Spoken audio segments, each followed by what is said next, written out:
dia, oitavo ano. Minha turma amada, vamos lá. Vamos ao trabalho, porque nesta sala realmente o trabalho flui muito bem. Olha, espero que estejam todos bem, bastante animados, para mais uma aulinha aí de estatística. Então, nós vamos estar na nossa aula 5 de estatística e vamos trabalhar dados agrupados em classes. Esta aulinha é um pouquinho menor, tá, pessoal? Mas eu vou estar fazendo a leitura com vocês. Então, por favor, conforme já combinamos, esteja aí com as apostilas de vocês abertas para que vocês possam me acompanhar na leitura. Tudo bem? Então, vamos lá. Existem situações em que utilizar um dos tipos de gráficos que estudamos até agora não é prático, nem conveniente. Vamos ver um exemplo em que isso acontece. Olha, quais os gráficos que a gente estudou até agora? Então, nós vimos o gráfico de barras horizontais, o gráfico de barras verticais, gráfico de setores e gráfico de segmentos. E vimos também os pictogramas, mas nenhum deles seria legal para nós utilizarmos nesse assunto que temos aqui. Olha, em uma escola, as alturas em centímetros dos 100 alunos do oitavo ano estão registradas no quadro. Olha, são 100 alunos, né? E nós temos aí a medida deles em centímetros. Note que as alturas variam de 150 a 179. Olha, a menor altura será 150 centímetros e a maior altura será 179 centímetros. Além disso, existem muitos valores diferentes uns dos outros. Podemos reunir os dados obtidos agrupando-os em intervalos, que também chamamos de classes. Como fazer isso? Primeiramente, vamos calcular a amplitude total. Vamos lembrar, já falamos sobre amplitude. Então, amplitude, que é a diferença entre o maior e o menor valor. Qual é o maior valor? 179 centímetros. Qual é o menor? 150 centímetros. Então, a diferença resulta em 29 centímetros. Continuando nossa leitura. Quantas classes devemos utilizar? Não existe uma regra geral para determinar quantas classes vamos utilizar. Porém, devemos evitar um número muito pequeno ou muito grande de classes, pois isso pode prejudicar a análise dos dados. Existem várias regras para determinar o número de classe, mas não vamos fazer uso delas aqui. Não é necessário nesse momento que saibamos essas regras. Nesse caso, vamos utilizar 6 classes. Então, nós determinamos que iremos usar 6 classes. Vamos lá, continuando. Conhecida a amplitude total, qual é a amplitude total? A amplitude total está aqui, é 29. E escolhido o número de classes, quantas classes? 6 classes. Calculamos a amplitude de cada classe. Para isso, basta dividir a amplitude total pelo número de classes. Como 29 não é divisível por 6, dividimos o primeiro número maior do que a amplitude total e que seja divisível pelo número de classes. Nesse caso, depois do 29, quem é que vem? É o 30. E eu posso descobrir a amplitude de cada classe fazendo 30 dividido por 6, que resulta em 5. Bom, vamos lá agora para a nossa outra página, que é a página 22. Então, vamos lá. Olha, prestem atenção. Ótimo, aqui ficou tranquilo para a gente trabalhar. Ó. Assim, cada classe terá amplitude 5. Agora já podemos determinar as 6 classes. A primeira pode começar com o menor valor, ou seja, 150. Como a amplitude de cada classe é 5, temos que, então, nós vamos de 150 até 150 mais 5, 155. Olha, notem que esse colchete, olha, esse daqui ficou dessa forma, o outro para fora. Ou seja, esse 155, ele não entra nessa classe. Então, vamos ver, ó. O que nós vamos ter aqui para começar a primeira classe? Nós vamos ter dos 150 centímetros até 155, não incluindo. Então, ó, a representação acima indica que 150 está incluído no intervalo, mas 155 não está. Assim, nesse intervalo, estão incluídos todos os números de 150 a 155, com exceção de 155. Usaremos a seguinte notação para indicar o intervalo. Olha, então, para ficar mais tranquilo aí, o que nós iremos utilizar? Nós iremos utilizar essa notação aqui, olha, certo? 150 incluso, 155 não incluso, correto? Bom, então vamos lá. As outras classes serão 155 incluso, 60 não incluso, 160 incluso, 165 não, 165 incluso, 170 não, 170 incluso, 175 não, 175 incluso, 180 não. Bom, então vamos lá. Algumas vezes, vamos organizar melhor aqui a minha apostila para vocês, ó. Algumas vezes pode ser necessário incluir ambas as extremidades no intervalo. Algumas vezes, nem sempre. Vamos organizar agora isso numa tabela. Olha, nós vamos ter as alturas em centímetros e o número de alunos de cada frequência. Olha, de 150 incluso a 155 não incluso. Então, os valores serão 150, 151, 152, 153 e 154. Eles pertencem à primeira classe. Quantos são? 1, 2, 3, 4, 5. Então, a frequência aqui de alunos é 5. De 155 incluso a 160, nós temos, ó, 2 alunos com 155, 3 alunos com 156, 1 com 157, 3 com 158 e 1 159. Quantos alunos vão pertencer? 1, 2, 3, 4, 5, 6, 7, 8, 9, 10. Então, aqui vai vir o 10.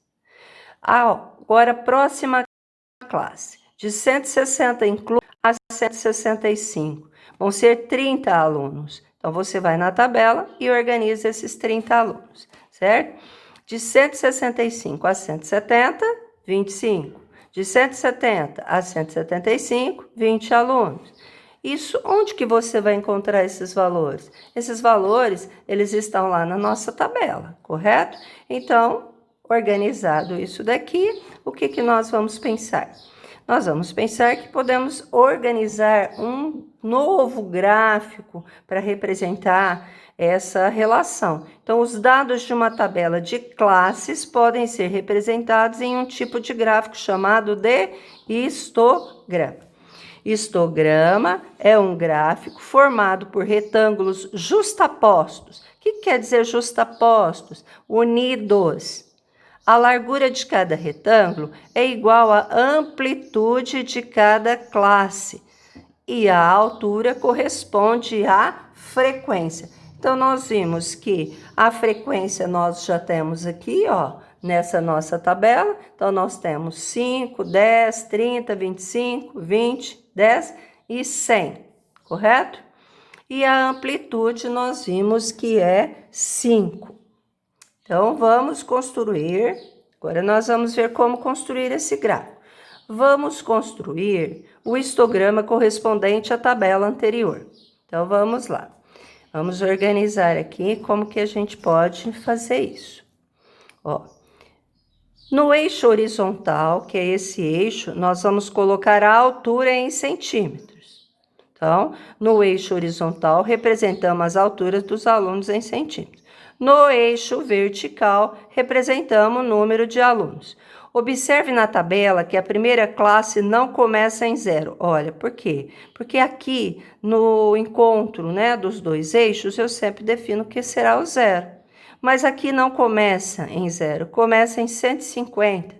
Então, nesse caso, como o espaço entre o eixo vertical e o primeiro retângulo, né, é maior que a largura. Nesse caso, voltando, pessoal, por favor. Nesse caso, como o espaço entre o eixo vertical e o primeiro retângulo é maior do que a largura de um retângulo, usamos o símbolo, ó, esse símbolozinho aqui, para dizer que entre o eixo vertical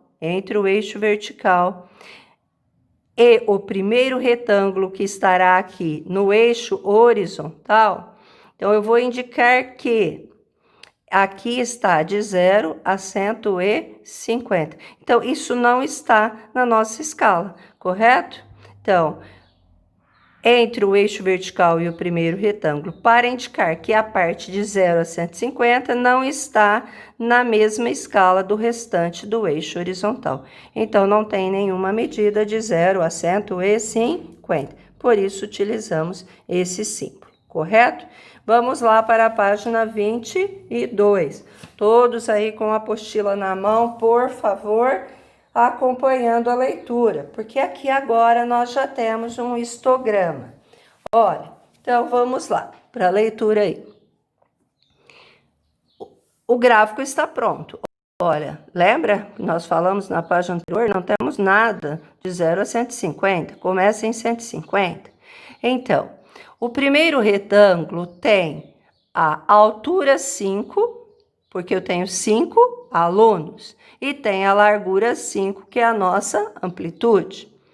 Então, esse é o nosso primeiro retângulo. Agora, vamos para o segundo retângulo. O segundo retângulo tem a altura 10, porque é a frequência, é o número de alunos, e a largura 5. O terceiro retângulo tem a altura 30 e largura 5. O quarto retângulo tem altura 25, frequência, número de alunos 25, e a largura se mantém, é sempre a mesma. O quinto retângulo tem altura 20, porque a frequência é 20 e a largura é 5. E o último retângulo, o sexto retângulo, ele tem altura 10, frequência 10 e a largura é 5. Olha, o que acontece aí? Não há necessidade de você usar, por exemplo, se você usar de 1 em 1 centímetro aqui, o que acontece? Não é necessário que você use de 1 centímetro aqui, tá bom?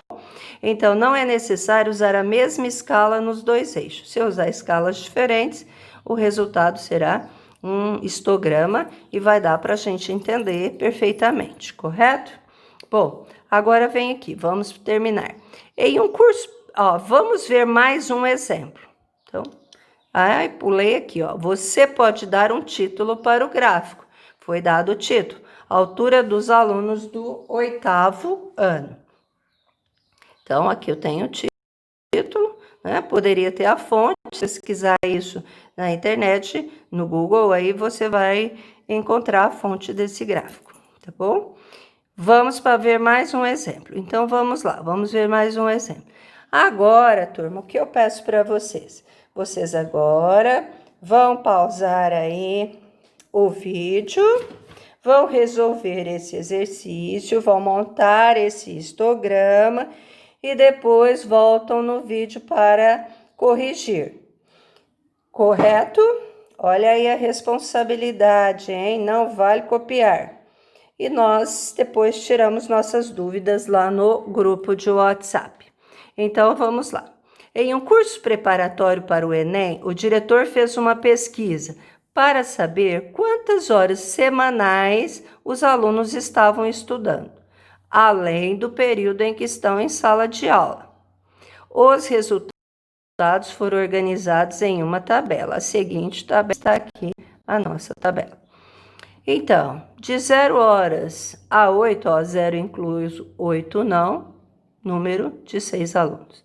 De 8 a 16, 12 alunos. De 16 a 24, 20 alunos. De 24 a 32, 8 alunos. De 32 a 40, 4 alunos. Dando um total de quanto? 50 alunos.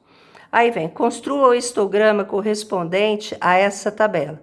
Os eixos já estão prontos. Note que nesse caso a primeira classe começa em 0. Olha, o contrário do nosso item anterior. E assim o primeiro retângulo tem um lado sobre o eixo vertical. Se começou em 0, um dos lados já é aqui o eixo vertical. Então, o que nós temos aqui? Já está organizado, né? Ó, 0, 8, 16, 24, 32 e 40. Aqui nós temos o tempo em horas. Então, tem aluno que estuda 8 horas, tem aluno que estuda 16, 24, 32, até 40 horas. E aqui nós temos o número de alunos, né, que estão estudando aí quantas horas por semana. Bom, aí, o que eu vou pensar? Vou lá na tabela e vejo que de 0 a 8 eu tenho 6. Então, construo meu primeiro retângulo. De 8 a 16 eu tenho 12. Ó, construo meu segundo retângulo. Terceiro, de 16 a 24 são 20, perdão. Ah lá, ó. Vai lá, já faz o seu terceiro retângulo. De 24 a 32 horas, eu tenho 8. Então, ó, tá aqui meu quarto retângulo. E de 32 a 40 horas, eu tenho 4, ó, certo? E vou trabalhar ele aqui. Bom, lembra? No histograma, não tem espaço entre um retângulo e outro. Eles são justapostos, eles estão juntinhos. Bem, histograma gráfico pronto. Qual é o título que foi dado? Tempo semanal de estudo dos alunos. Ótimo. Vamos agora para a alternativa A. Na alternativa A pergunta é: quantos alunos estudam menos de 16 horas por semana? Bom, vamos lá. Quantos alunos estudam menos de 16 horas? Olha, eu vou ter 6 mais 12. Então, 6 mais 12, resultado, 18 alunos. Correto? Na alternativa B, quantos alunos estudam pelo menos 16 horas por semana? Vou lá no gráfico para encontrar isso. 16, eu vou ter aqui, olha, 20 alunos. Então, 20 alunos mais 8 alunos e mais 4 alunos. Isso dá 32 alunos. Além de olhar aqui no gráfico, eu também poderia buscar isso na tabela, ó, 20 mais 8 mais 4. Assim como a alternativa A, 6 mais 12. Correto? Bom, vamos lá agora para a alternativa C. Então, espero que tenha ficado tudo entendido. Ó, retomando então, a alternativa A era quantos estudam menos de 16 horas. Na alternativa B, pelo menos 16, então 16 horas para mais. E na alternativa C, considere um aluno desse curso que estuda 28 horas por semana. Quantas horas, em média, esse aluno estuda por dia? Bom, uma semana tem 7 dias, não posso esquecer isso. Então, vamos ver. Alunos que estudam 28 horas por semana, a média semanal será 28 dividido por 7. Então, a média é de 4 horas por dia, correto? Bem, turma, nós encerramos aqui, então, essa parte de gráfico, mas ainda não terminamos estatística. falta mais uma aulinha e vamos lá primeiro trabalhar bastante essa parte de gráfico e depois eu envio a aula para vocês. Até a próxima!